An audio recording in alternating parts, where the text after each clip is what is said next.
need to hole 26.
On May the 19th, 2026, 10 a.m., Commissioners Courtroom in the County Administration Building, 200 South Texas Avenue, Suite 106. First item on the agenda is invocation pledge of allegiance to the U.S. Texas flag. Commissioner Watson will lead those. Heavenly Father, we come together today in a spirit of gratitude for the opportunity together as a community. Thank you for the diverse talents, perspectives, and passion of this room. As we begin our meeting, we ask for your guidance. Grant us the wisdom to listen with open minds, the grace to speak with respect and kindness, and the unity to work harmoniously toward common goals. May our discussions be productive, and may our decisions reflect a genuine desire to uplift, support, and build trust in those decisions that we make. Bless the time we share here together and the actions that will follow. In your name we pray. Amen. Amen. Pledge allegiance to the flag of the United States of America and to the republic for which it stands, one nation, under God, indivisible, with liberty and justice for all. Honor the Texas flag. I pledge allegiance to thee, Texas, one state, under God, one and indivisible. Thank you, Commissioner. Second item on the agenda is call for citizens' input and/or concerns, and we've got a few that want to speak. Karen Simpson.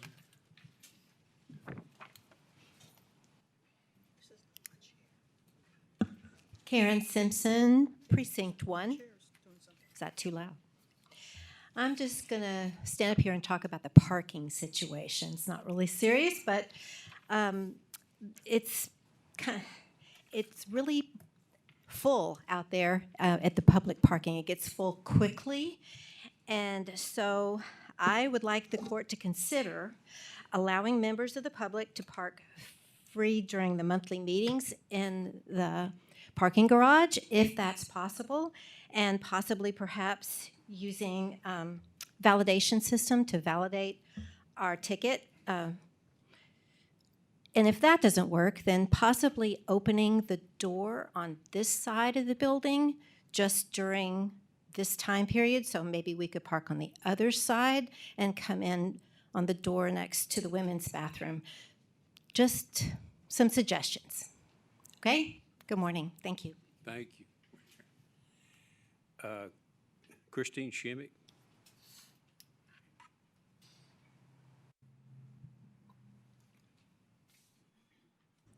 Good morning, Judge and Commissioners. Excuse me. I have just a question about the Brazos Valley Council of Governments. The Brazos Valley Council of Governments is a multi-county entity that implements and oversees many useful functions for the communities it serves. There's no disputing that. And then on the blanket agenda today, Judge Peters will be approved to the BVCOG Board of Directors, term of appointment October 1, 2025 to September 30th, 2028. I am not for or against Judge Peters being appointed to BVCOG. I just had a question for clarification. The appointment is for 2 years, and Judge Peters will complete his term this year.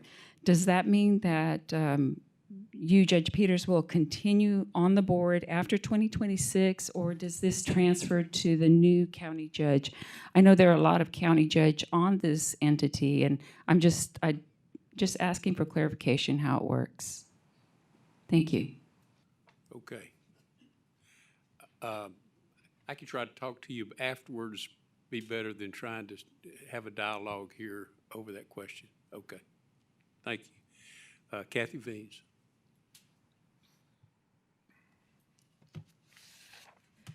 Good morning, Judge. Commissioners, my name is Kathy Veens. I live in Precinct 4. I'm here today to respectfully but firmly object to the recent change in how citizens' questions are handled during this court's proceedings, and to ask that the prior policy be restored. For as long as many of us can remember, citizens appearing before this court were allowed to ask a question, remain at the podium to hear the response, and then ask a follow-up based on what was said. That process was not a courtesy, it was a cornerstone of accountable local government. It ensured that answers could be examined and that incomplete or evasive responses could be identified and addressed in the moment. That policy has now been changed. Citizens are required to ask all their questions up front and then sit down before they have heard a single answer. I want to be direct. You cannot ask a meaningful follow-up to an answer you haven't heard yet. What we're left with is the appearance of public participation without the substance of it. This is a transparency issue. Elected officials in this county are accountable to their constituents.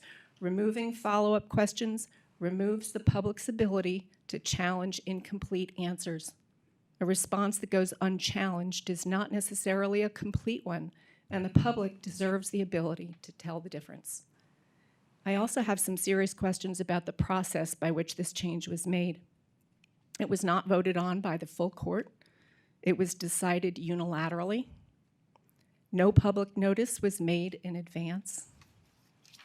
There was no opportunity for citizen input before it took effect. If one official can quietly eliminate a standing participation right without a vote or public notice, I believe this court owes its constituents a clear explanation of what authority permits that and what other established practices may be changed the same way. I'm therefore making two formal requests. First, that this court restore the prior citizen input policy immediately. Second, if that's not agreeable, that this policy change be placed on a future agenda for transparent public vote, with an opportunity for citizen comment before any new policy is finalized. I want to be clear that I'm not here to be adversarial. I'm here because I believe this court is capable of doing better and because the people of this county deserve government that treats their participation as meaningful. Public comment is not an obstacle to be managed. It's democracy in practice. I appreciate the court's time, and I'm formally requesting that my comments and these questions be entered into the record. Thank you. Okay, thank you. Peter Michelina.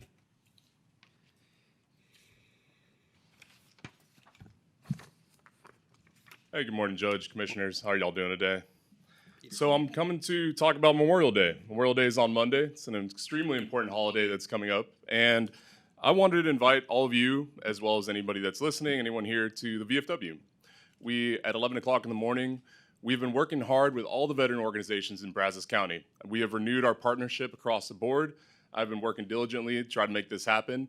The College Station VFW and the College Station American Legion, as well as the Bryan Legion VFW, the Marine Corps League, the Vietnam Veterans of America, and the Submariners, we're all going to be in one room. We're going to be working together to celebrate those that have given the ultimate sacrifice and have laid down their lives for this country. So I would like to extend an invitation to all of you to come participate. And we are trying to, with this, we are trying to show unity across all the veterans in Brazos County so we can work towards our goals together and make sure that we celebrate those in one nice ceremony. Leading into that as well, this is something that's been coming up, and I noticed that the Restart Court has been put on the agenda, and I know that it's a new court that's been founded. So it is a state mandate, since we have reached that capacity that requires us to have a Restart Court, and it brings up a question. The Restart Court specifically excludes veterans. It is one of their conditions that does not have veterans included in the Restart program. And that's a little concerning to not only myself, but the other veteran organizations, to all the veterans that live in this area. As you know, we have a veteran suicide rate of about 20 per day. There's a lot of veterans that are in prison here in Brazos County Jail and other jails around the state. And we feel that it is important to find a way to work with them, which is why I think this is a good time to bring up the Veteran Treatment Court. The Veteran Treatment Court, you seem to have the staff already on board with the Restart program. Now, instead of facing the difficulties that we had before, where you have two separate set of staff or you would have to find new staff, you conveniently now have the staff with the Restart Court in place.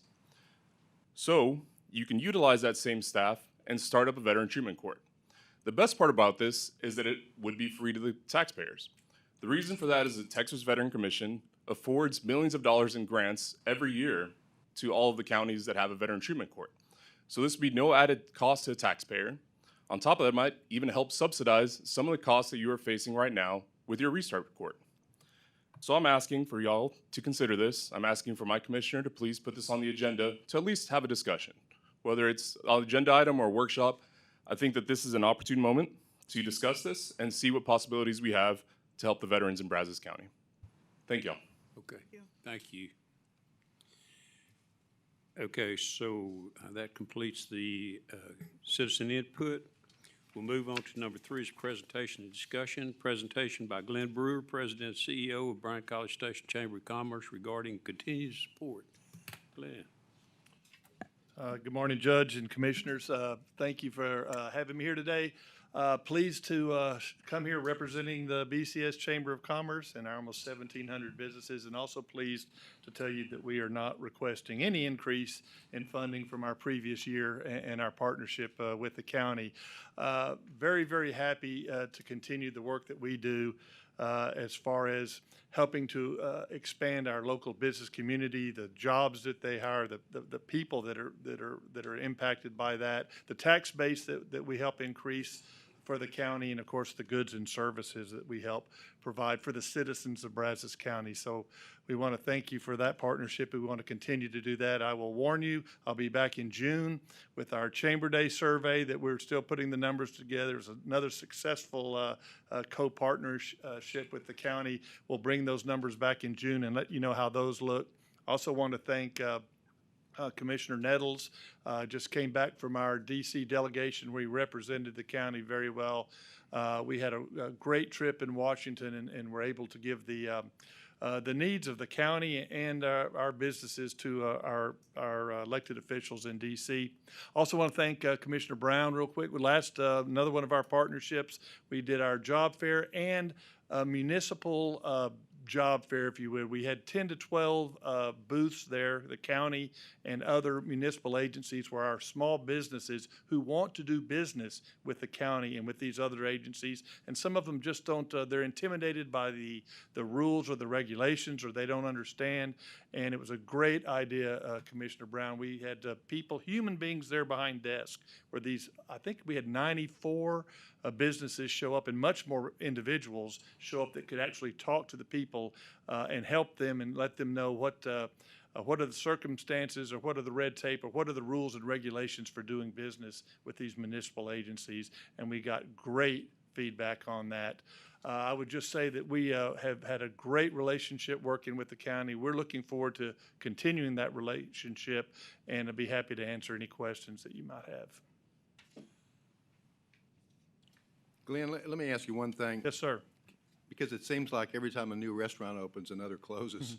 Do you know what the number was of restaurants that we lost last year or this year? Or? Well, you're exactly correct. As far as when one closes, one opens up. I don't have the exact numbers of how many closed, but I know that there's some great things on the horizons coming up in the community that I think is going to help everyone. As people need to understand economic development, that is what that means. More economic development, more people, the restaurants don't close, businesses don't close. There's increased opportunity for sales and goods and services, and so that's one of the things that we try to promote. Great, thank you. All right. Any other questions or comments? Thank you. Glenn. Thank you, Glenn. Great job. Next is a presentation by Freeze Nichols regarding Brazos County subdivision regulation update. Morning, Judge. Morning, Commissioners. Excellent. Thank you for having us back this morning. As a reminder, my name is Connor Roberts. I'm here with Daniel Harrison. We work for Freeze Nichols. We're a full-service engineering firm that the county is retained to update the subdivision regulations. So we work with cities and counties, other public agencies on a variety of projects, from long-range plans to development regulations like the task at hand, to even implementation of those development regulations. So I appreciate you having us back. A little bit of a reminder of where we're at in this overall process. We started with our diagnostic report almost 2 years ago. Next month is when we really kicked it off. We went through a vetting process with different stakeholders and interviews with members of the court at the time to sort of identify the large range of potential problems and updates with our subdivision regulations. And then from there, we really dove into the regulations themselves, right? You can plan all day for what you'd like to do, but until you really put the rubber on the road and start revising the document, you know, there's nothing to really adopt. And so that's what we've been doing since October of last year. You'll see that we're here in May in our in-person engagement number 2. Just a quick reminder, we were here last month in April, the beginning of April.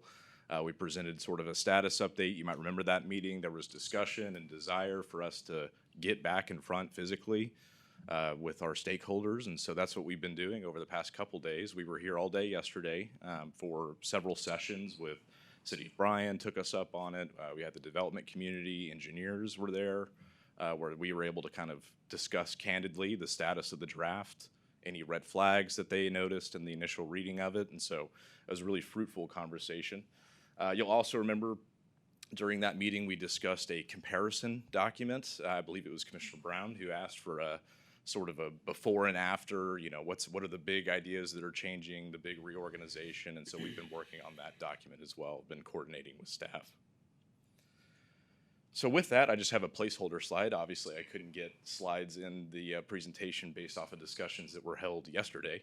But we spent the day here in the building yesterday talking to a variety of stakeholders. We kicked off with the City of Bryan, all very positive discussion. The city is very interested in continuing its cooperation with the county as it relates to subdivisions in the extraterritorial jurisdiction. So as a reminder, that's the area that surrounds the city, where the city and the county basically must coordinate on whose regulations work in those areas. So that's sort of a state mandated relationship, if you will. So very eager to continue cooperation with the county in that regard. We broke for lunch yesterday, and when we came back, we discussed basically for the remainder of the afternoon with your development community. So we started with our development engineers. These are the folks that are really designing the infrastructure to your standard. And then in the afternoon, we met with your developer community. So those that are subdividing, building homes, for example. Those were all very, very fruitful conversations, candid at times, but that's okay. That's exactly what we were here for. We discussed items like infrastructure standards. You know, what standard will private infrastructure be held to in the county? Well, what standard will public infrastructure be held to in the county? Is the county interested in accepting ownership and maintenance responsibility for any infrastructure? These are all things that are sort of intrinsic to our subdivision regulations and that we certainly don't take lightly and want to make sure that we get that right as a policy decision, as well as protecting our constituents and being stewards of your development community. So we also talked a little bit about inspections, the county employing a third-party inspector, the developers having an option to have a third-party inspector. So these are just some of the high-level topics that we discussed yesterday, again, rather candidly. From here, talking about next steps, the ball is really sort of back in our court at F&I. What we'd like to do is we have a few more discussions scheduled with some of the court members this afternoon. From there, what we'd like to do is sort of go back to the draft, make some red line revisions based off of the conversations that we've had this week. Again, we're here to listen. We're here to take, you know, the local perspective and make sure that it's seen in the draft. After we get those revisions made, I think it'd be pertinent if we could speak with each of you at the court, you know, perhaps virtually, just to talk a little bit more about what are the issues in your precincts, what are your thoughts on the draft, and then from there we can continue to go public with a second round of subdivision regulations, and we can kind of rinse and repeat if we need to the process for this first draft. So publication, open discussion, transparency on the draft, and then we can move forward with any additional revisions from there. So I think that'll probably get us through the summer. If I were to guess, I think horizon on a potential adoption or a potential final draft could be in the fall. But we'll work on those revisions in the meantime, and that will really start to kind of shape up our projected timelines. But that's all I have today, a brief briefing, if you will. I'm happy to answer any questions. Connor, I'm happy that you guys are doing again this second round of meeting with people, and then yet a third scheduled. Anyone watching at home may have seen that chart and maybe panic a little bit, but June is not the end of it. You know, like you said, that might be the fall before a final draft is adopted. I appreciate those in the development community, the community, the engineers, the city that is sitting down with you guys again. I don't want to put words in Fred's mouth, but I think what we were probably all interested in is almost not a document, not a 90-pager, Right. a chart. A chart that has highlights and then maybe, reference details behind that chart. Sure. So we can just lots of transparency to the public and make everyone easily understand what those changes are. And I think I'm correct when I say, Fred, that's what you were looking for, and that's certainly what I want to see. Bentley, several of us want to see, I think, listening to us up here. So again, the timeline, the county owns the timeline, just for anyone watching at home. So just want to remind you of that. The input that is coming from those in our community, the expertise of Freeze and Nichols, that's all something we're counting on coming together to serve well for the citizens. We've got to do this right, and I'll just tell you, for Precinct 2, flooding and water control is Sure. top of my list. So Understood. Yeah.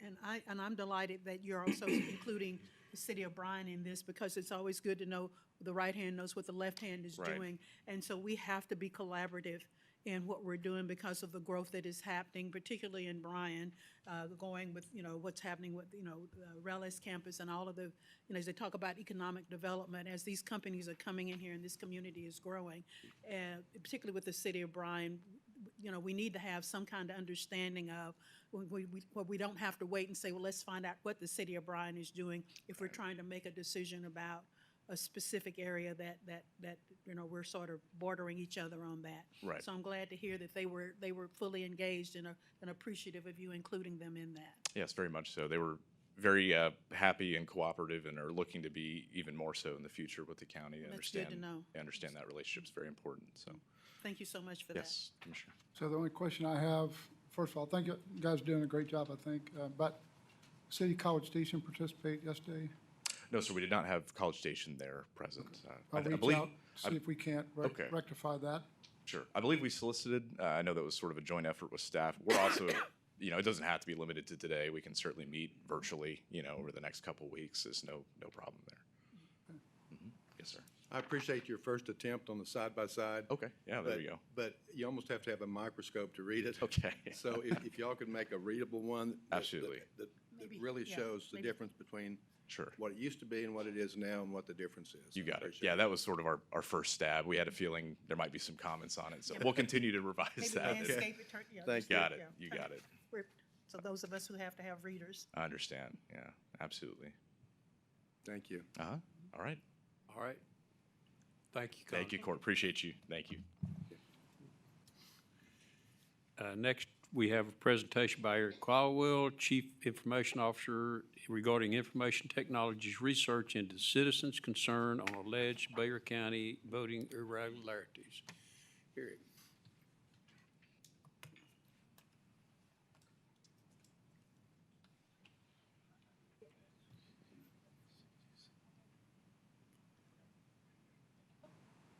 Eric, what is a CGCIO? Is a Certified Government Chief Information Officer program. Oh, okay. It is a certification program that is run out of the University of North Carolina School of Government and Rutgers University. Okay. It's been around for a number of years. I was not in the inaugural class, but I think I was in the third year of that class. And I have sent my assistant CIO, put him through that class as well. So he carries that title now as well. So congratulations to him. Good morning, Judge, Commissioners. I'm Eric Caldwell, Chief Information Officer for Brazos County.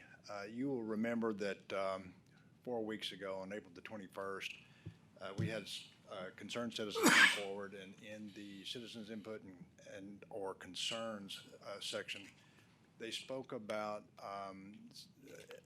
issues going on down in Bexar County in their early voting in the primary election down there, and shared with the court a piece of paper. It had a couple of graphics on it and had a couple of records on it that were allegedly out of the voter check-in system in use down in Bexar County. And the concern around those, well, the concern was that Brazos County uses that same voter check-in system.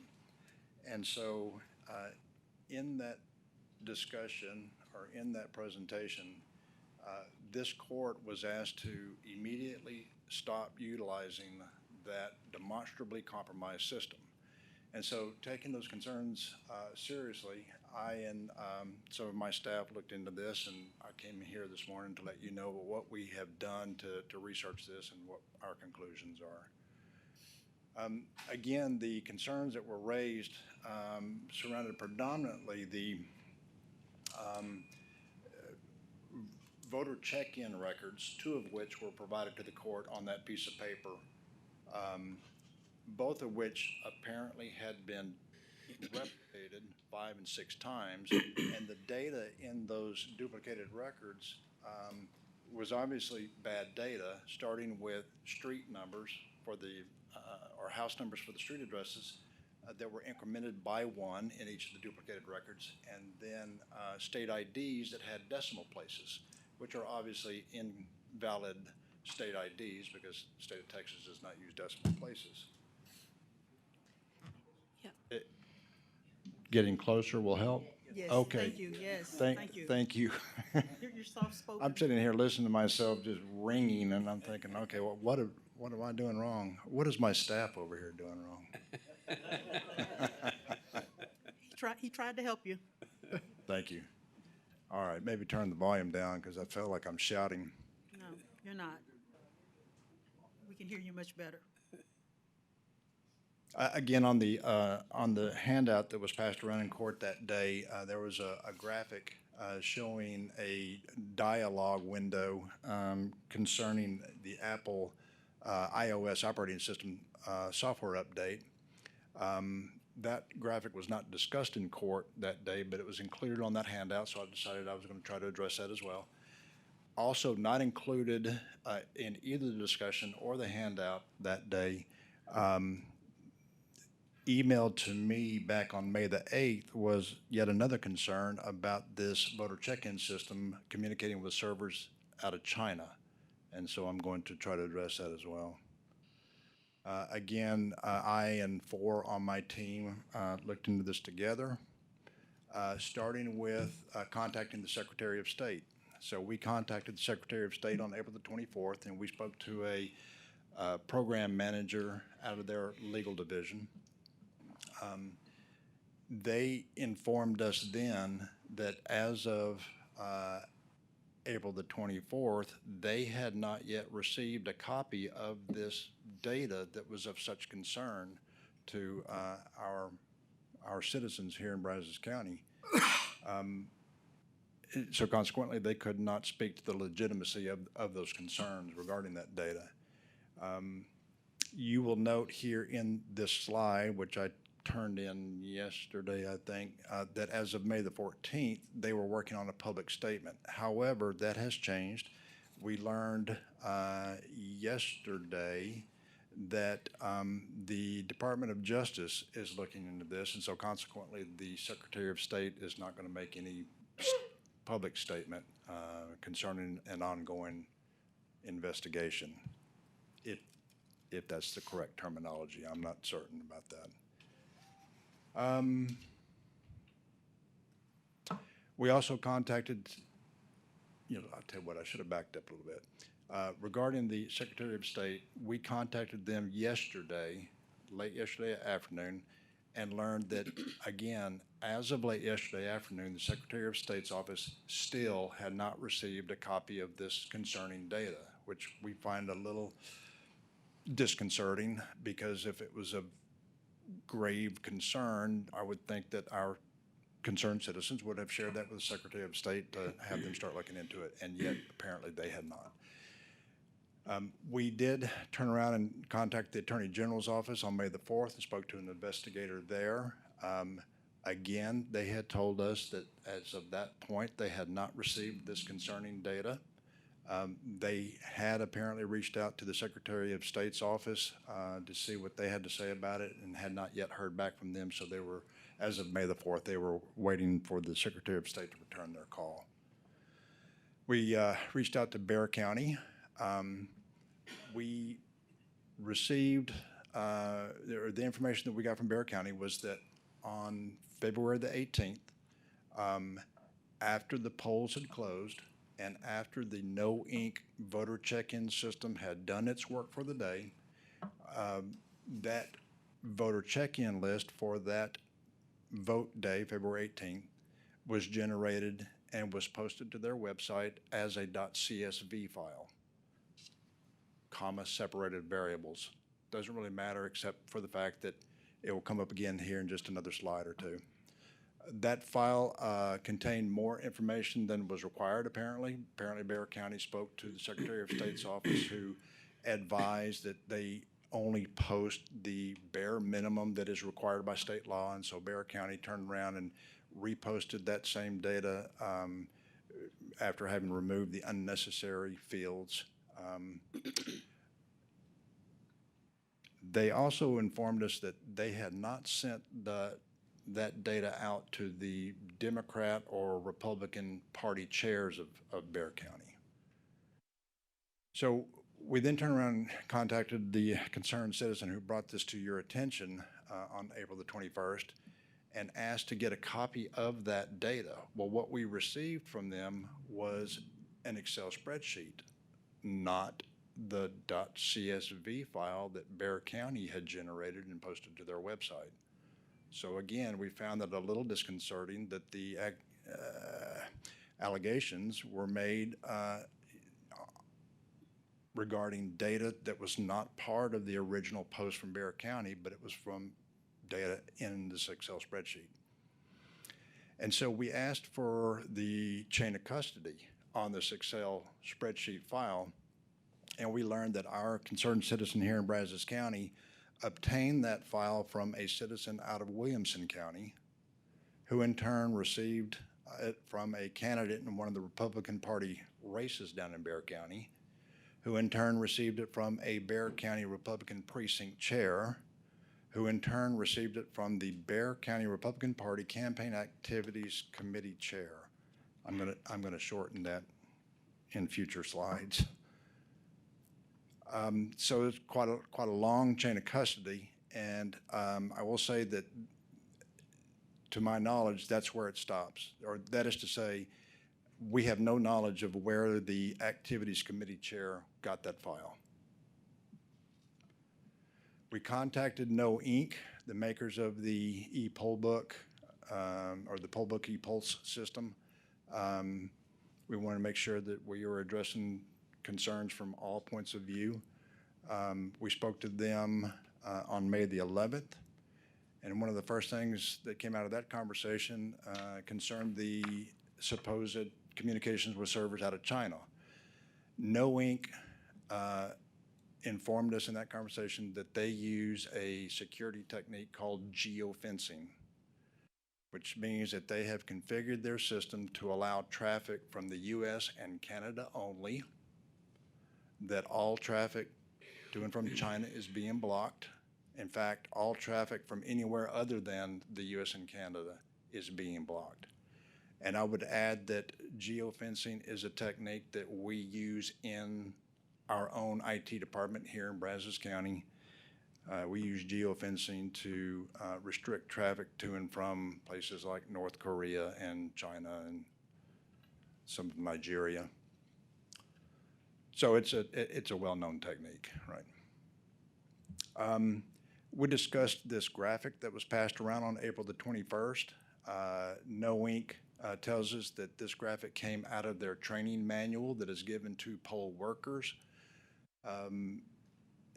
No Ink does operating system software update testing, extensive testing in advance. Once they have completed their testing of these updates, they then inform their clients, including our elections office, that those updates can now be installed. They encourage elections offices to install those updates in advance of elections so that the likelihood of these updates becoming available in the middle of an election is greatly reduced. But again, more than anything, they train poll workers not to apply these software updates in the middle of an election, primarily because the application of those updates could take 2 or 3 hours, rendering that poll pad unavailable during an election day. And of course, nobody wants any longer lines at the polls than necessary. We discussed, with respect to the street addresses, the state IDs, and the duplicate records, again, I would point out that Bexar County had posted a .csv file, an election roster or voter check-in file for February 18. The Excel spreadsheet file that we received from the concerned citizen contained voter check-in records not only from February 18, but also from February 17. We looked at the properties of that Excel spreadsheet and learned that it had actually been created on February the 19th by that campaign activities committee chair. Again, it's unknown where the chair got the data for that file. But I would say that the irregularities that have been implied in this case could be quantified as follows. The implication is that the No-Ink master database down in Bexar County has somehow been compromised and infiltrated, that somehow that master database had invalid records inserted into it with bad state IDs and bad street addresses, and that for every one of those invalid records inserted into that infiltrated database, there was somebody who checked in at a poll pad and who was verified against that master database using those invalid inserted records, and that each one of those inappropriate check-ins generated a ballot, and that each one of those ballots presumably was cast improperly, that the check-in list was then generated by Bexar County. Bexar County posted it to their website as a .csv file. The activities committee chair collected both the February 17 and February 18 data, created this Excel spreadsheet, and then the irregularities were noticed. That's a lot. So again, the court, based on that, the court was asked to immediately stop utilizing this demonstrably compromised system. But given what I've just covered, I think it's appropriate to ask, does that demonstrate that this system was compromised in Bexar County? I'm going to suggest to you that no, it does not. I do not believe that the facts out of Bexar County support the conclusion that the No-Ink poll pad and e-poll system are demonstrably compromised. Instead, let me give you an alternative hypothesis. I hypothesized that the No-Ink master database down in Bexar County was not infiltrated, that invalid records with invalid state ID numbers and invalid addresses were not inserted into the database, that for every voter that actually did check in at a poll pad, they were a valid voter. The master database was queried to confirm that they were in fact were a valid voter with a valid state ID and a valid street address, that voting proceeded normally, that each ballot that was cast properly, that the check-in list was generated by Bexar County at the end of the day after the polls had closed as a .csv file, that Bexar County posted it to their website, and that a copy of that .csv file was obtained, somehow was modified, somehow duplicate records were introduced, and that those modifications were then circulated as an Excel spreadsheet. But again, all of the data duplication, all of the modifications to those records happened outside of the No-Ink poll pad system after the fact, after the polls had closed. And when given two competing hypotheses to explain a mystery of this sort, I believe applying the principle of Occam's razor is warranted. And as you know, Occam's razor states that given two different hypotheses to explain something, the simplest explanation that requires the fewest assumptions is typically the best answer. So again, in summary, we received the February 18 elections roster from Bear County via email. It was a .csv file. It did not contain any duplicate invalid records that had been observed and presented to this court back on April the 21st. The Excel spreadsheet that we obtained containing the records of concern was actually created by the Activities Committee Chair after the February 18 primary vote day. It was created outside of the No Ink system. We don't know what tools were used, how that data was manipulated.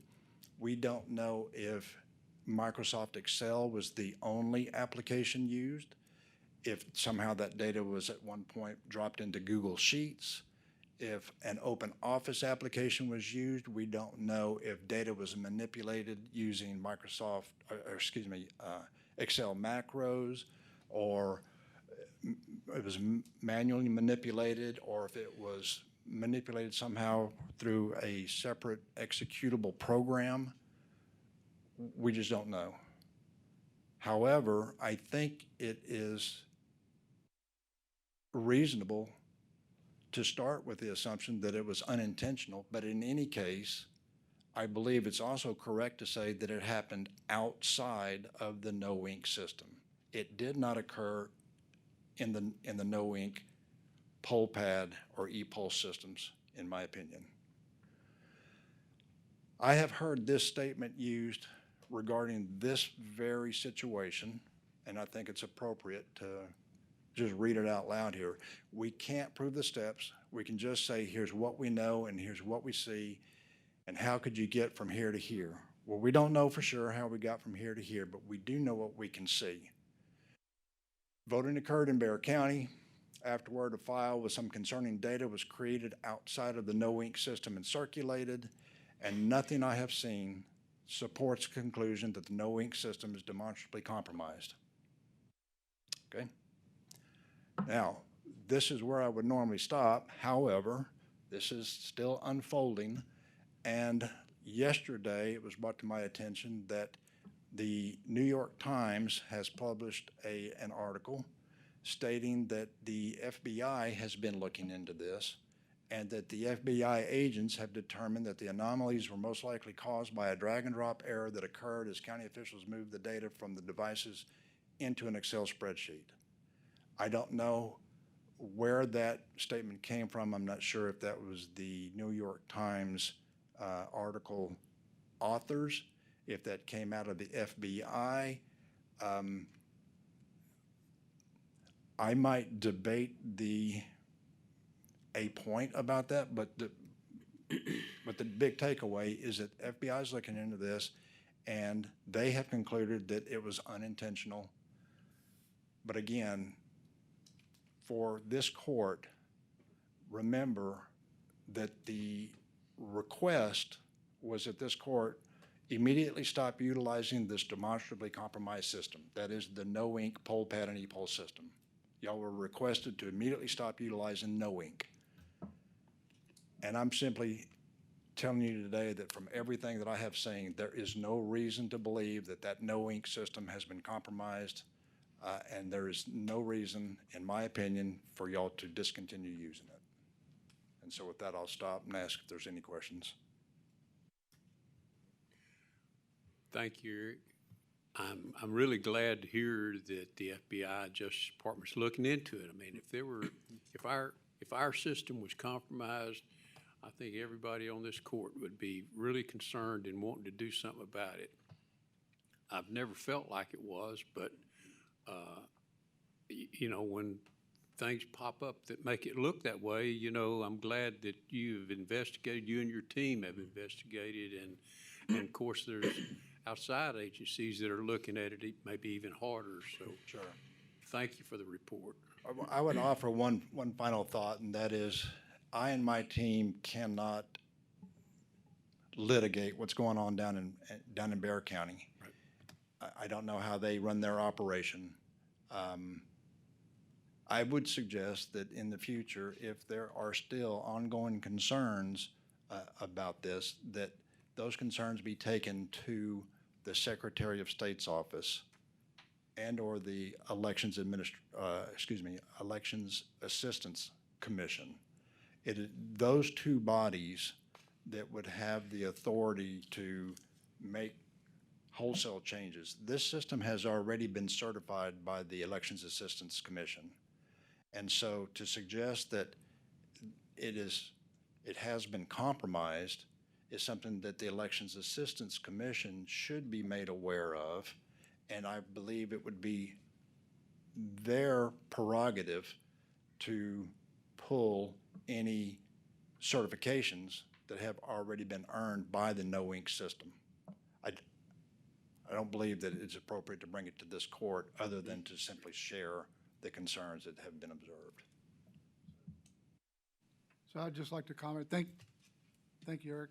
First of all, for the citizens that continue to bring these, please continue to do so. I think we all want the same thing, and that is to have a valid election and the citizens of this county to be reassured that we're having valid elections.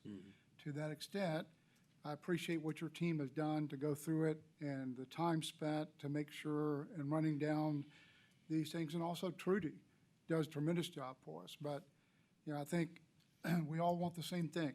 And that's how democracies work. People bring complaints, we try to address them, and we continue to try to move forward. But great job on y'all's presentation. And again, you know, I don't know what they're doing down Bexar County. Thankfully, we don't have some of those issues here, but if there is an issue with the system, I know Secretary of State Jane Nelson and her crew are working hard to try to resolve those on behalf of the governor, so.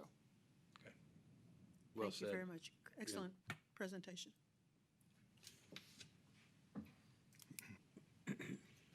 Okay. So we will move next to the consent agenda items, which is new to us. And so here's here's my thought. We wanted to, while we wanted to go to consent agenda items, the agenda software we have right now is at end of life, and hopefully in the next few months, we will have a new agenda software in place, and it will be able to do consent agenda items much easier. But short of that, what we thought we'd do is try to come up with a way to do similar to consent agenda items. And so what I plan to do then is to read the next sentence, and then if there had been any citizen that wanted to speak on one of these that was listed here, which there wasn't, but if there had been, then if someone off the court wanted to pull it from the agenda to be voted on or discussed separately, we could do it at that time and then take it up as it is on the agenda. In that case, that didn't happen, so we won't do that. I do have one that's listed on the consent agenda, item number 26, that Commissioner Nettles wants to abstain from, so I won't list that in this under this item of consent agenda, and then we'll take it up as it comes down to, as we get to number 26, we'll take it up there. So the following routine items will be taken in as consent agenda items. These items will be approved by one vote unless a member of the Commissioners Court specifically requests an item to be removed for individual consideration. And I haven't heard of anybody other than number 26 that, I'd like to pull number 18. number 18. Yes, please. Okay. So then, with those two, then I'm going to read out the ones that will be voted on with one vote. 4, 7, 8, 9, 11, 12, 13, 14, 19, 21, 22, 23, 24, 25, 27, 28, 29, and 30. And So we'll move for approval like normal. Move for approval. Second. motion made and seconded to approve those items that I listed. Any discussion on those? All in favor say aye. Aye. Opposed? And none. So that carries. Let me make sure I mark that one. All right, so now we'll move to number 5. consideration and approval of the order authorizing the issuance of Brazos County, Texas Certificates of Obligation Series 2026, authorizing and paying agent registrar agreement and approving other matters relating thereto. And I had one citizen, Peter Michelina, that wanted to speak.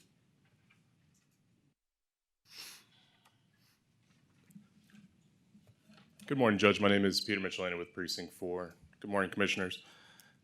So I wanted to discuss more of the philosophy behind the certificate obligation rather than going down in the weeds on the numbers and the debt tax rate being impacted. And I wanted to address my commissioner and the judge directly. So we have elections this year. It's 6 months away, coming up in November. It is an election year. And one of the things with the certificate obligation, I'm curious about why we are pursuing this instead of going for a bond. When we are at election year, it is 6 months away.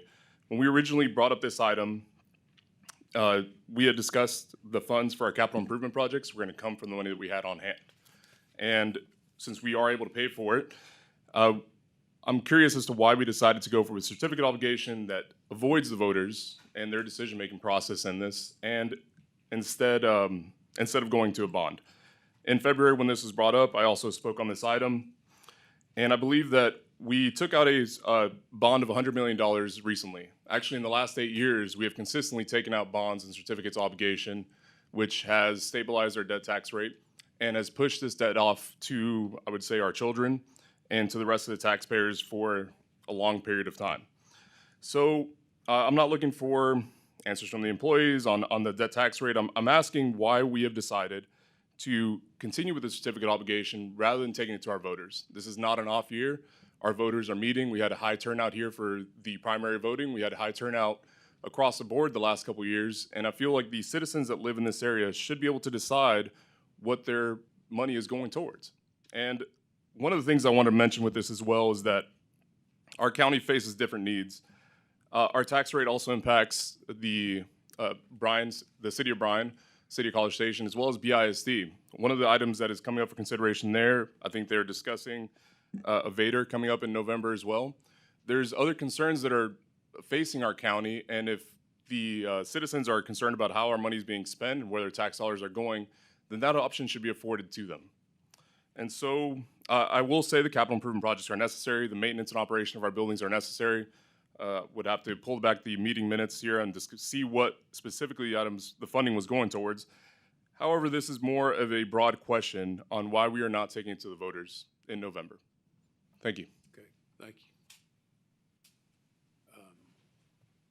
Marcy, did you want to come up and speak on, were you going to speak on the bond, anything? Bond, yeah. Go.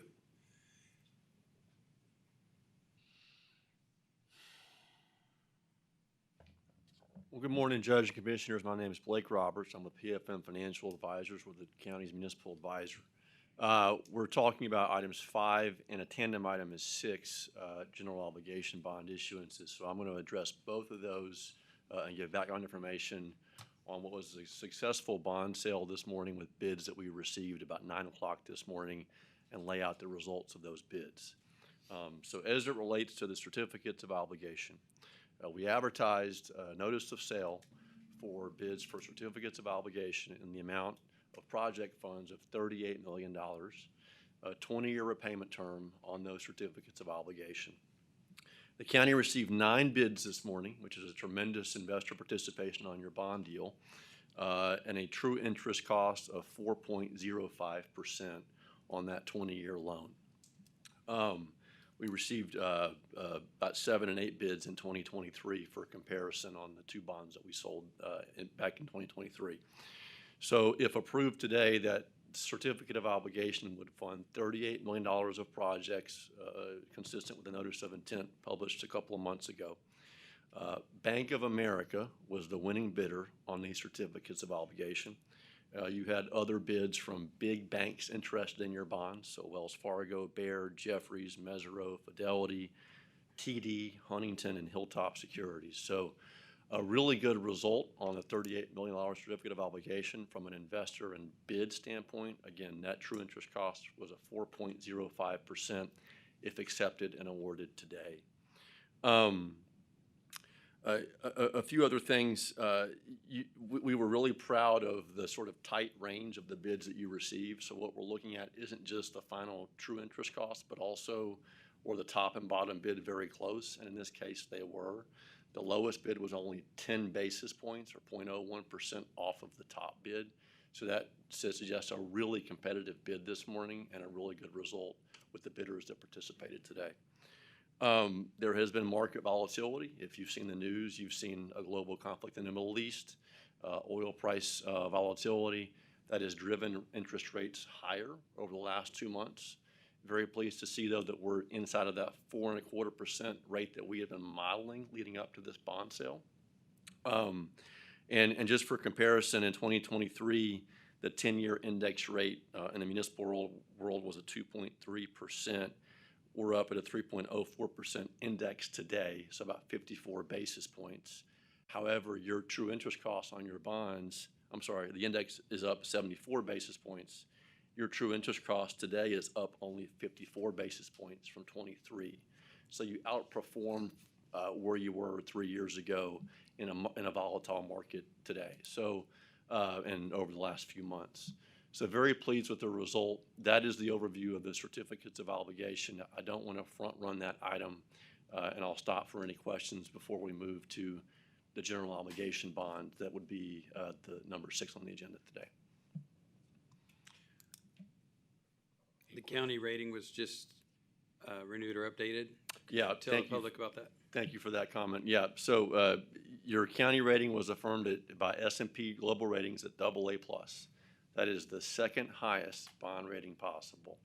It is an affirmation of where you've been, and it reflects a couple of things that are very important. One, it reflects the really prudent financial management practices of the county. So that isn't just does your budget have a surplus or a deficit, but it's over several years, the trend lines that they observe.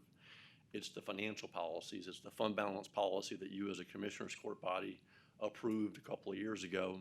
It's your debt practices. It is being judicious with debt. And then it is, of course, your economy and the growth and investment that's occurring here. We did a lot of analysis around what it would take to get to AAA because we all want to have that highest rating possible. The fact of the matter is, and this is S&P's view, they have a bias for a AAA to be a just absolute bigger tax base and more diverse economy in their view. And so the AAA rate counties in Texas are the bigger ones, Travis, Williamson, Denton, et cetera. It doesn't mean that Brazos won't get there over time, but a AA+ is a really strong bond rating, and we're very proud of that outcome today. And then the last thing, this is in conjunction with the GO bonds. We have sized these numbers so that projected for next year, based on preliminary taxable values of about $34.5 billion, the debt service portion of the tax rate would be about 3.6 pennies. Now that's subject to change based on final certified values that will come in July, but based on preliminary values that we've gotten from Marcy and the appraisal district, these bond deals today together will be supported by about a 3.6 penny debt service rate. I've done a little of my research on, but just to hear you say, what the difference between a certificate of obligation bond and the general bond? Can you explain that for us? Sure, great question. So a certificate of obligation is really it's similar to a GO bond, and it's supported by your ad valorem taxes. Under state law, a certificate of obligation does not have to be approved at a general bond election. But what you have to do instead is publish a notice of intent period to allow for a 45-day petition period between when you publish that notice and then the bond sale today. The other part of a certificate of obligation is we have to pledge sort of a de minimis pledge of enterprise system funds by the county. That isn't meaningful. We're not actually going to pay the bonds back by enterprise funds. It will still be fully a tax-supported bond deal of Brazos County. So a lot like a general obligation bond. The key distinction is it isn't voted by the general public, but it has that petition period that permits you to use the COs for certain purposes. So I don't know whether this should be you or Marcy to explain so that, because this is kind of complicated, putting it on a ballot as opposed to the certificate of obligations. Is there a way to explain that in layman's term? I'm not sure who needs to do, whether it's you or her.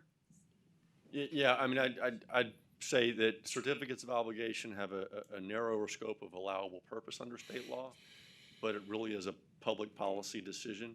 Certificates are most often used for projects that are essential and needed, and there's some urgency to them. Some issuers issue nothing but certificates of obligation, for example. Other issuers issue nothing but general obligation bonds. Most issuers take a combination approach, as you have in the past, of issuing both, taking a view on what projects are really critical, and whether a CO is supported versus a general obligation bond. So that in a nutshell is sort of the distinction and the why. The urgency. Thank you.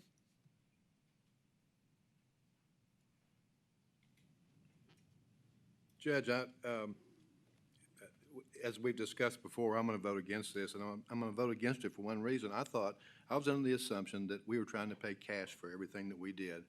We have approximately 15% growth in the county every year, and now we're going to push off $38 million worth of debt to our grandkids and our great-grandkids. And I think if we were to have done something like this, we should have gone to the voters and asked for their approval. It'd be just like the school district saying, okay, we're gonna go out for some certificates of obligation, and we're not gonna include any of the families out there to make that decision. It's the same thing here. We're doing this without the public's input, and we're just putting off all of this for our grandkids to pay for. So that's the reason I'm voting against it. Fred said something that confused me a little bit, and I want to make sure I have it clear in my mind. So the bonds that are going out, part of them were approved by the voters. Only $7 million is certificate no. So explain that to me. So we've advertised and sold 2 bonds this morning. The certificates of obligation is a $38 million piece. There's $7 million of voted GO bonds that are also being issued upon your approval concurrently this morning. They're separate transactions, to be clear, but the amounts were $38 million for the certificates and then 7 of voted GO bonds. And so your comment about, the debt or cash, I typically like to see us pay cash, but when you're looking at a 20 to 40-year building, in my opinion, that's, most of us are not going to pay cash for our house. We're going to borrow money for it. So, I think to me, it's okay for the county to borrow money on something that's going to be long-term, utilized for a long period of time. And these are 20-year bonds, I believe, is what the certificate of obligation. And I think they'll be used over there in the, I don't know what we call it now, 101 is what we used to call it, the admin building over there. And that's probably, we get 40, 50 years of use out of buildings, and maybe even more than that, when like, for instance, this building, we bought it, it was, 20, 30 years old probably when we bought it, and we remodeled it, and we're going to get a long use out of it too. So, I think debt, while in general, I think paying cash is a good thing, but when you're talking about long-term buildings, I think in my opinion, debt's fine to do that. Yes. And I'd just like to add to that, Judge, I think it's prudent financial decision-making in the current operating environment where you have potential public health threats in the form of hantavirus and then now Ebola out of South Africa. They determined a case of that you keep cash on hand in order to respond to those kind of potential emergencies, because we don't want to sink it into a building and then be wondering how do we pay for and take care of our constituents. Yeah, and we know that we've got some maintenance long-term maintenance things that we need to be taken care of, and really, that shouldn't be debt. That should be out of funds that Cash. we have on hand. So, I mean, that's where by borrowing the money to do part of that building over there, it gives that money available to be able to do some of those other things that we know we can see that need to happen in the next year, 2, 3. Yes, sir. Okay, any further discussion? All right. I don't guess you have any comment, Marcy? Are you? No, Marcy Turner, County Auditor. Just thanks to our financial advisors for doing such a great job in this process. And all of the arguments that you guys have are obviously philosophical differences on the using debt or equity to fund a project. There are, of course, using the fund balance now would limit our ability to use that fund balance for other things in the future, knowing that we potentially, from what I'm hearing in the news, might have a very large project in a surrounding county, which we would not directly right away get tax benefit from. And in addition, again, as the judge had stated, being able to use debt for a long-term capital asset that will outlast the length of the debt is a strong, prudent financial decision for the county. Yes, I agree. Thank you for that. Thank you, Blake and Marcy. I just wanted to clarify, if you're taking up 6, now I'll give you the results on that, or I'll wait till you come back to that. We'll have to wait. Okay. Yeah. Okay. Any further discussion on 5? All in favor, say aye. Aye. Motion? Oh, sorry. Motion to approve. Oh, I'm sorry. Second. Okay. Got a motion and a second to approve number 5. All in favor, say aye. Aye. Opposed? Aye. 1 opposition. Okay. We will move on to number 6, consideration and approval of the order authorizing the issuance of Brazos County, Texas General Obligation Bond Series 2026, authorizing a paying agent registrar agreement and approving their matters relating thereto. Move for approval. Second. Motion made and seconded. Marcy.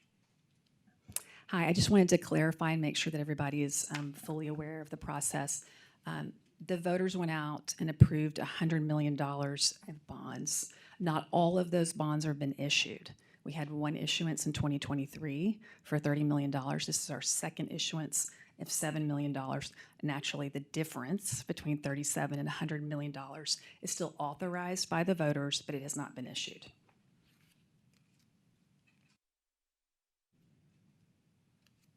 Thank you, Marcy. And yes, I'll be brief on this item, but so similar process this morning, accepted bids on the general obligation bonds. Bank of America was also the winning bidder on these bonds. The true interest cost was a 4.13%.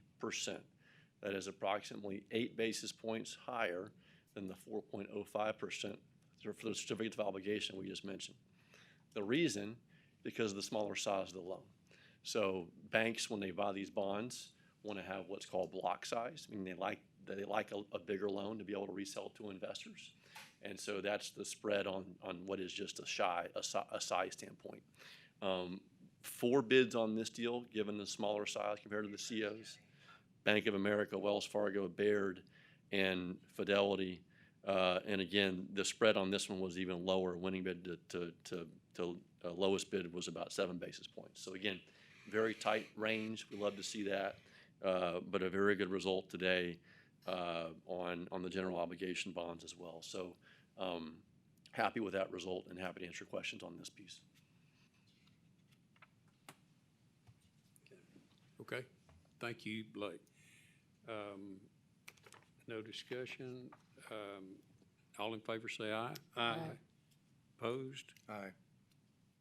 1 opposition. The motion carries. We will move down to number 10, is approval of service agreement of TAMU Psychology Clinic to provide clinical psychology services to the Restart Court. Move for approval.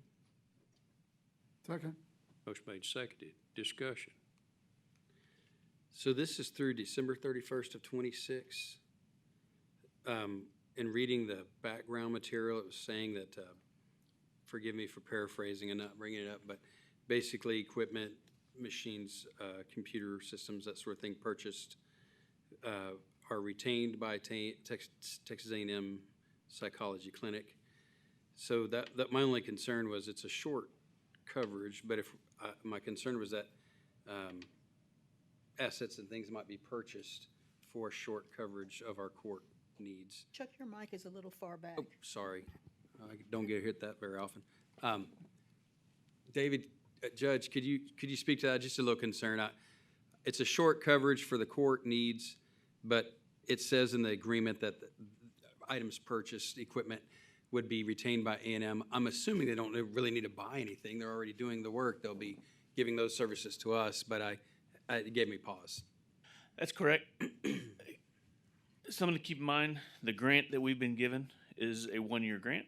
This is a one-year contract to facilitate through that year. The anticipation would be whatever is purchased will continue into the next year, and it would not be a continuing buying new computers every year. Yeah. It's certainly, it's just a way to continue since we're starting out is the idea of how do we start this, and so that's where that came from. Okay. This is startup setup. This is pretty much startup setup. Correct. To get it going. Correct. And then Exactly. further down the road. Okay. I'm excited that's coming together, Judge. Can I address a couple issues on that? Yeah. First off, I want to thank the Eagle. Mr. Southern wrote a great article, interviewed all the participants, had a great article on us on Sunday in Sunday's paper. If you didn't read it, please do. Secondly, just a couple things that you addressed a second ago, and I do think having more discussion about a veterans court is a great idea. A couple things specifically, our court, the Restart Court, does not specifically keep out veterans. Right.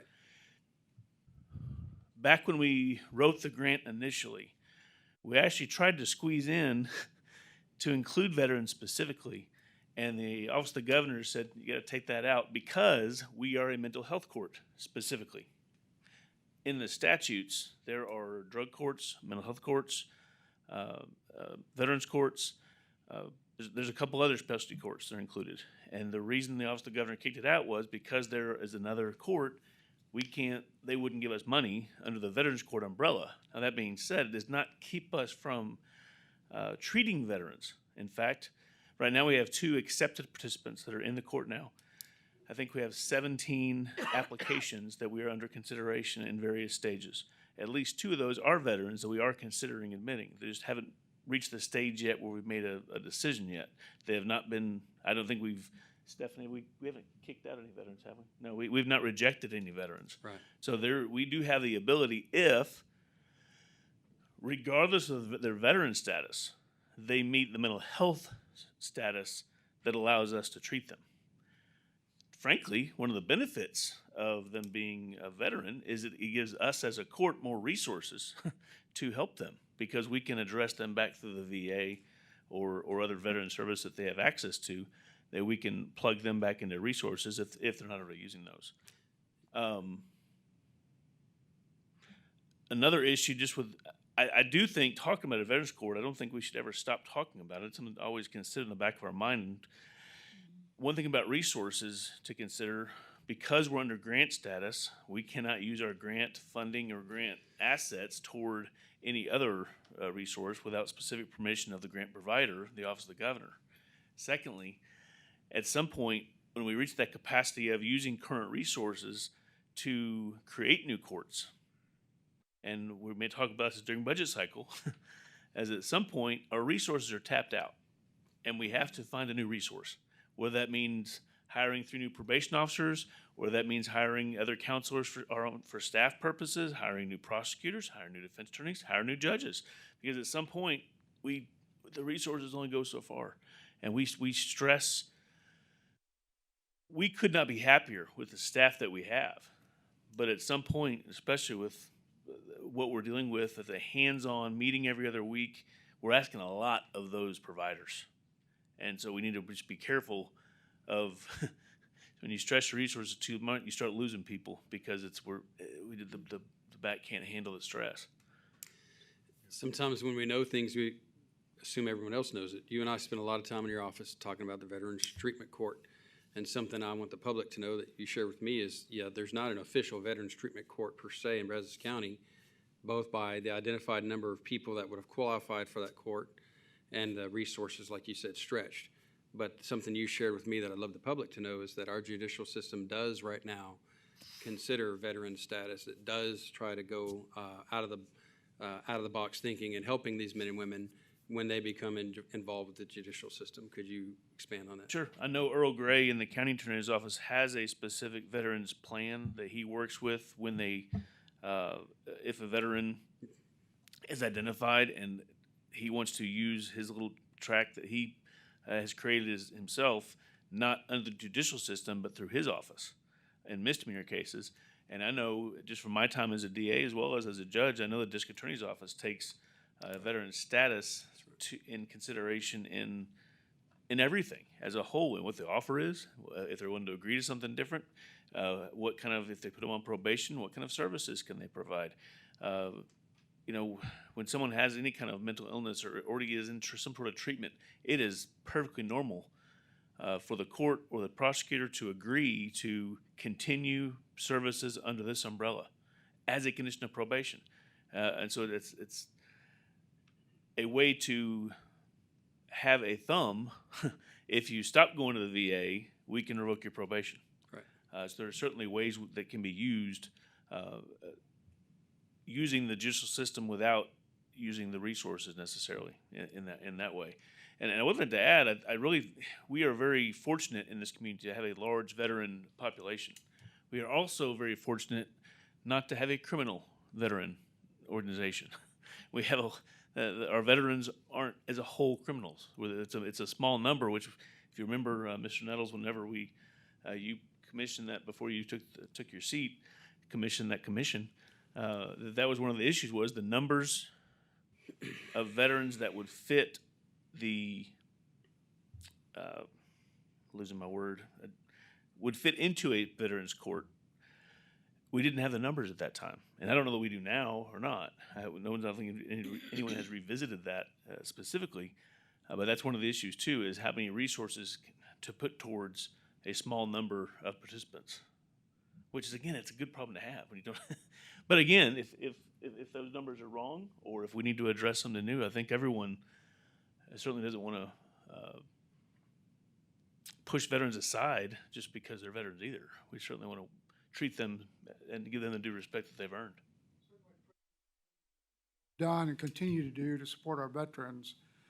I would like to see more robust discussions about the possibility of a regional veterans treatment court that would bring in the 5 contiguous counties around us and potentially have that court here, because as we have now stood up the mental treatment court, I think we're going to see more services available that we could tap in to utilize. And of course, I always like the idea of tapping into federal funds to support our veterans here. And I know when I did this study, the folks out of Waco, the federal VA, were very supportive of that and said, basically, we can get you funding for at least the first 2 years, but then the challenge becomes, well, how do you pay for it after that?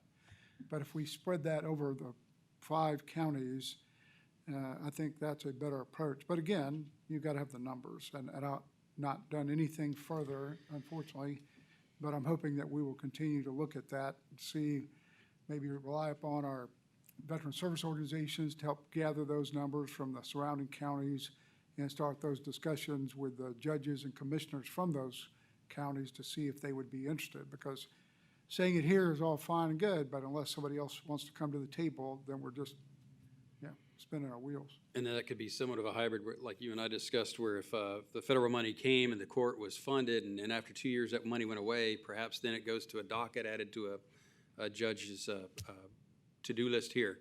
And so Thursday at 4:30 is Veterans Treatment Court at such and such court. But ideally, if the numbers are there, I think when you and I spoke, there were only 3 that qualified, and that's been 2 years ago, I think. Correct. So, there's not the numbers that people perceive because our veterans community is responsible and flies right. But at the same time, there are those that become justice involved, that need the help, that need the consideration, the respect. Well, anecdotally, right after we had that conversation and we decided the number too small, Judge Hawthorne had a female that was in jail that was agreeing to do I think it was a time served felony conviction on a offense. And during his plea, he stopped her and said, "If we had," and described the veterans, "would you be interested in that?" And she said, "No. I did the crime. I'm doing the time. I just want to move on."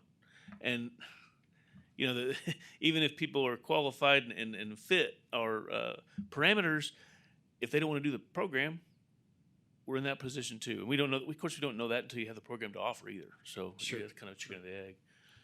And so Mr. Michelina mentioned the high number of veteran suicides. So I'm assuming, again, you talked about the Restart Court being more of a mental health. And so I'm not a doctor, but you put potential suicides under a mental health issue. So that Restart or something similar or an association with the Veterans Hospital for something of that magnitude would be addressed somewhere along that mental health and or something with veteran services, correct? Correct. They just have to have an identifiable mental illness or mental disease to qualify to fit under our umbrella. Okay. Before, other than just Of which suicide would fall under that? Potential suicide. Potentially, yes, depending on the specifics. And going back to Tiffany Love, I think Mr. Nettles was the VA person that has been an advocate for the court and been very communicative with with all the judges here.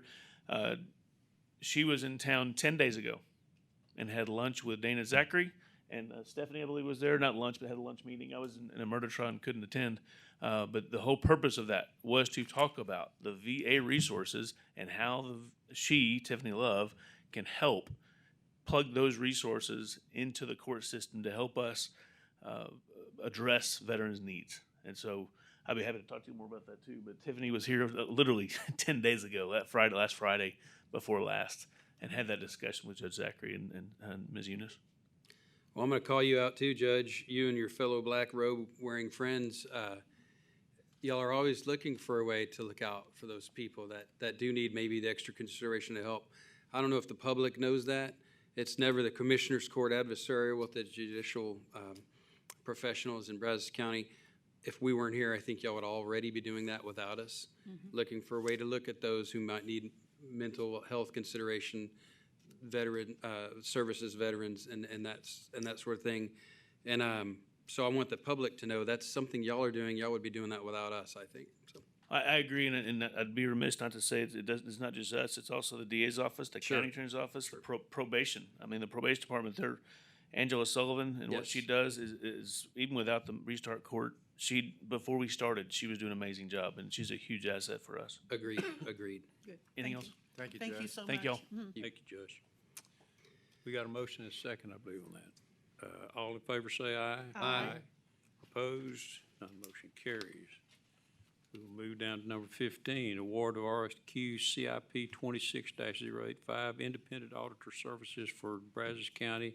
Recommended award, Whitley Penn LLP. Move for approval. Second? Motion made, seconded. Discussion. Judge, I'd just like to ask Mr. Wonderful, I think he's back there in the crying room, why we're using a Houston firm with all the auditing services we have. Marcy, He got truncated. Look at that. Marcy Turner, County Auditor. There was no local firm that submitted a bid. Really? No. Okay, we need to work on them. all right. Any other questions? All in favor say aye. Aye. Opposed? None motion carries. Number 16 is bid award 26-092, Transport to Deceased Cremation Services. Recommended award, Trevino Smith's Funeral Home and Crematory. Move for approval. Second? Motion made, seconded. Discussion. I'd just like to, for the public that's here today, I'd like to make it known that this is very temporary. When our medical examiner's office opens up, then we won't have to be making these trips. But now, the way it is right now, isn't it $1,500? They either go to Travis County or they go to Houston for. It is a necessary expense. It is, so there's no way we Very can get it. necessary. But it's temporary, so hopefully July or August It'll be We won't have adjusted, that. yeah, it'll be worked sir. on, that's right. Got to be done. Okay, any further discussion? All in favor say aye. Aye. Opposed? None motion carries. Number 17 is award RFP CIP 26532, Road and Bridge Office Building Renovations, recommended award, Aggieland Construction. Move for approval? Second? Motion made, seconded, discussion. All in favor say aye. Aye. Opposed? None motion carries. Number 18 is permission to advertise RFP CIP 26-557, Construction Manager at Risk for Brazos County Emergency Communications District Dispatch Center. Move for approval? Second? Motion made, seconded. Commissioner. Mr. Wonderful, can you come back up here?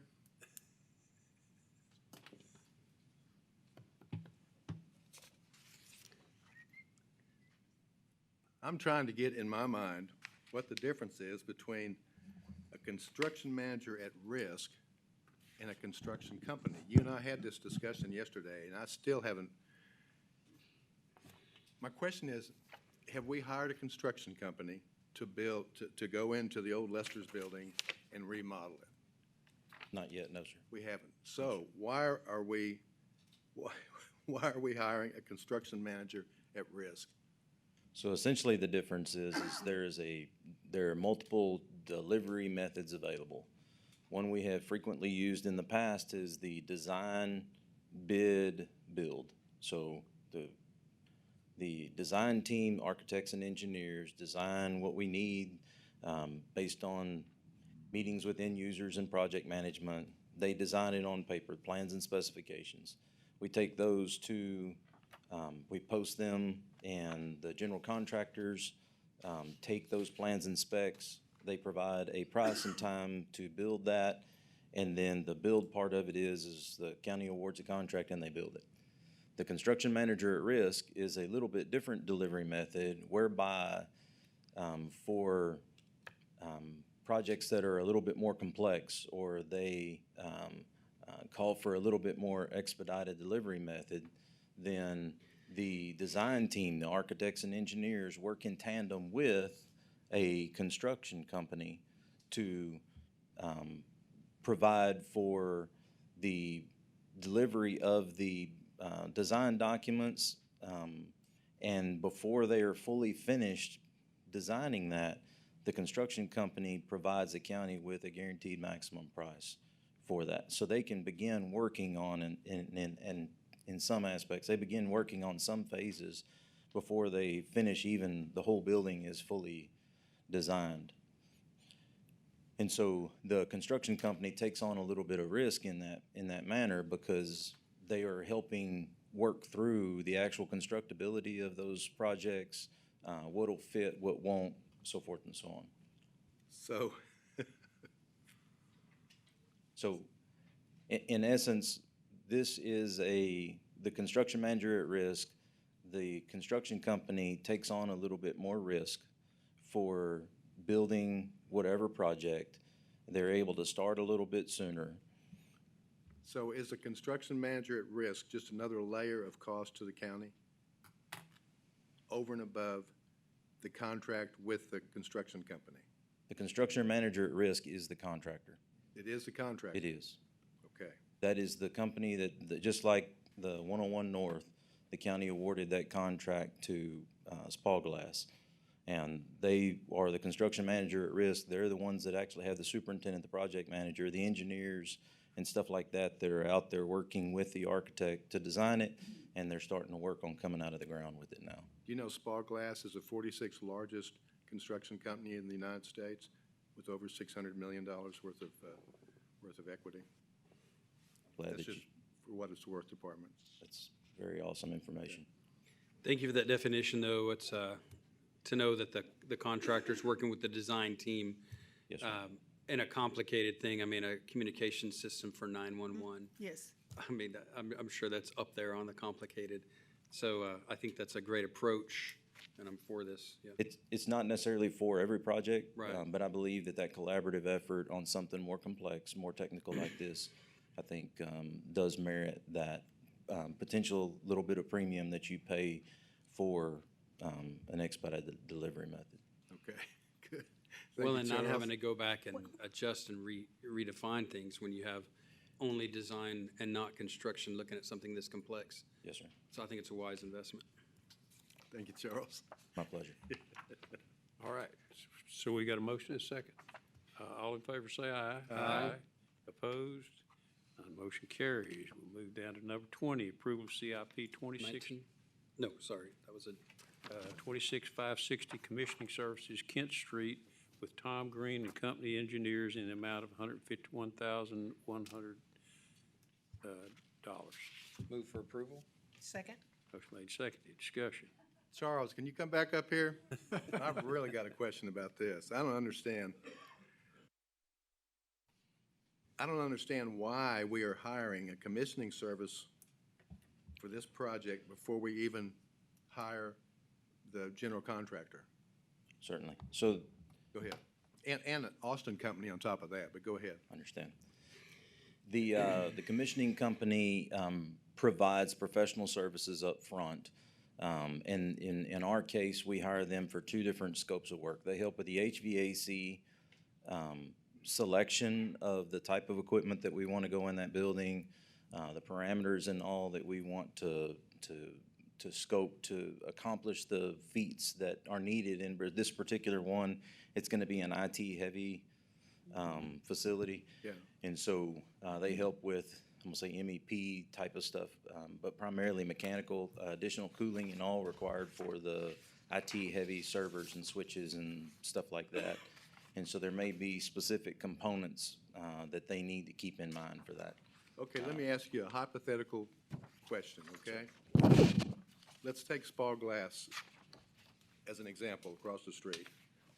We hire them, big company, people have known about them for years. They do huge projects all over the country. But we turn around and hire a commissioning service to really go in and question and oversee everything that they do. Wouldn't we think that a company like Spar Glass would have enough intelligent people to be able to build what we need properly without hiring a third party to come in and oversee everything they're doing? So the design team, if I may, if you Please. have a little bit of leeway, the design team, the architect and the engineer team is still responsible for the design, and they consult with the CM at risk. The commissioning agent comes in as they're more of a specialty type of deal. They don't do general construction, but they handle the HVAC and they handle the envelope, the outside That's all piece of that. commissioning services do? It's primarily those two functions. Okay. And so they are a specialty that focuses only on those particular pieces. And so although Spar Glass, the 46th largest construction company in the United States, is very adept at handling those particular nuances, these guys handle it from a very, very technical level, from the humidity, and I'm not going to go into, I don't even begin to understand all of it, but they help with what should the system specs be designed to be, and they work in tandem with the design team and the CM at risk to achieve all those different needs for 911. Very good, And thank so you. they're a double check, if you will. They're to make sure, verify that they help on the design side, but then they also help on the back side to make sure that everything is installed as it should, that it operates properly, and so forth. Okay. All right, thank you, Charles. All right, thank you, Charles. I think we got a motion and a second. All in favor, say aye. Aye. Opposed? Motion carries. We will move to number 26. Consider and take action on BTU utility permit to install 2 power poles within the right-of-way of Britton Road to provide electrical services, sites located in precinct 4. Move approval? Judge, I'm abstaining from this Okay. vote. Got a Second. motion? Second. All in favor say aye. Aye. Opposed, there's none, and 1 abstention. Motion carries. We will move down to number 33, and is acknowledgement of the monthly report submitted May 26, 34 is acknowledgement of monthly reports to county auditor of December 2025 and January 2026. 35 is acknowledgement of the FY 25-26 budget to actuals by fund as of May 11, 2026, and acknowledgement of the FY 2025-2026 contingency budgets to actuals by fund as of May 11, 2026. 36 is announcement of interest items and possible future agenda topics. Judge. Oh, I was gonna say, I got something. go ahead. You wanna go first? You're precinct one. And I have something One too. comes forward too. So I just want to, with Memorial Day coming and where we typically as a nation honor fallen, the Museum of the American GI has an event free to the public Sunday from 2:45 to 3:15, where they're going to do a 21-gun salute and also fire a 75 millimeter cannon. So if you have the opportunity to go out there, great event and a great organization. Also, just a point of fact, a little confused by a statement made by Freeze and Nichols, because I understand College Station has participated in the subdivision regulation implements. Is that right, Prahantha? Okay, I see her nodding yes. I just wanted to, I don't want to throw my fellow College Station elected officials under the bus if there's no need to. Okay. That's it. I just wanted to bring everyone's attention, May 17th was the 14th anniversary of the passing of firefighter William Richard Daines. Dick died from a heart attack during ladder training exercise. He was 69 years old, still serving the people of Brazos County in Precinct 3. And today is the 6th anniversary of the passing of Commissioner Sammy Catalina. These two men were devoted to the service of others in this county and to their family. And I ask that we all remember them and all who love them in our prayers today. Just a reminder to vote and do observe Memorial Day. It's not National Hot Dog Day. It's a national holiday to observe those who have given so much for our country. Thank you. I'm sure many of you by this time have received your letter of love from the Brazos Central Appraisal District. And I just want to remind you all that Michael Berlanga, who came in for the last 2 years, takes you through the process of how to go to the appraisal district and talk about your case and try to get your appraisal down. He's coming this Thursday to Bryan High to the Silver Campus. There's no charge, but please come. This guy takes you through the whole process and he can save you a lot of money on your taxes. That's Thursday, 6:30, Silver Campus, Bryan High School. All right, thank you for doing that, but I do want to make sure you point out that we have nothing to do with appraisal valuations. Oh, yeah. Otherwise, Absolutely, yeah. my rate would be a lot lower. Yeah. All right. I have something. Okay. Go ahead, Commissioner. So the chairman of the Chamber of Commerce mentioned that the cities had gone, with the chamber, had gone to Washington DC, and I also, not with them, but with a different group, I was accepted into the VG Young Institute for Commissioners Court in the Leadership Academy, and we spent a week in Washington DC. It was a very enriching opportunity from a county perspective to be able to engage at the federal level, where we had an opportunity to meet, in this case, our respective representatives as a group. Where there are 20 of us in the class. We had a chance to actually sit down with Senator Cornyn. Actually, in his office, he took time to visit with us and, of course, take pictures. It was an interesting experience to hear his take on what is happening, some of the concerns that we have as county government. My state representative, congressman, is Congressman McCall. Wasn't able to meet with him, but each of the commissioners who are from around the state most of them got a chance to meet with their representatives. We also got a chance to go to Mount Vernon, to the George Washington Leadership Institute. It was a wonderful experience to tour that facility, but we also had presentations talking about leadership from the creation of our country. I do have some concerns. Some of the high ideals that started this country in my personal opinion, seem to have been lost. But it was a wonderful experience to see the federal government. We got tours of the state congressional side of the Capitol, and just meeting with different representatives. It was a wonderful experience that has me further excited about being in local government in terms of my participation in what I can do personally and as a commissioner to represent Precinct 4, to try as best I can to represent the people and provide for them. It is tough when, as a commissioner's court, some of what we are able to do or not able to do is dictated by what happens in Austin, because we are a branch of the government that the Texas legislature dictates what we can and cannot do. But it was a wonderful experience to see it from a federal perspective and then take to them the issues of concern that we in the state of Texas have as we try to, at the county level, represent the citizens of our respective counties. And the weather was great. When I got off the plane, the weather was cool there. When I got off the plane, it hit this 82 degrees with humidity. I almost couldn't breathe. So otherwise, it was a great experience, and I encourage any of my other fellow commissioners, if they get an opportunity, to participate in that Leadership Academy. I'm glad I did. I was encouraged to do it when I became a commissioner. Yeah, me too. It's good. And Chuck has done it also. Yeah, I've done it too. It was good. So, And Judge, our VSO has a good announcement to make. I beg your pardon? Veteran Kale Services has something he Coordinator. wants to share. Kale, come on up. Hi, good morning, Judge and Commissioners and everyone.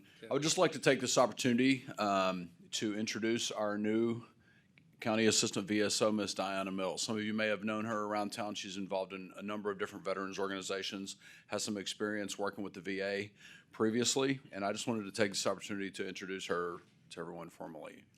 Welcome, Thank you. Diane. Well, welcome aboard. Hi, Diana Mills. Just want to say hello. Glad to And have you. I'm excited to be on board and get helping with all the veterans in our community. So Well, thank that's you all. and welcome aboard. Short and sweet. Have you? Thank you. Absolutely. God bless your work. Yeah. Yeah.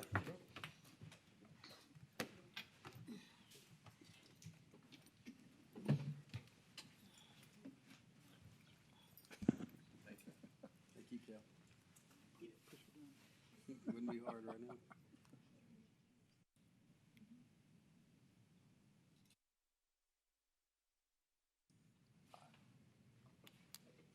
Welcome, We're Diane. too centered.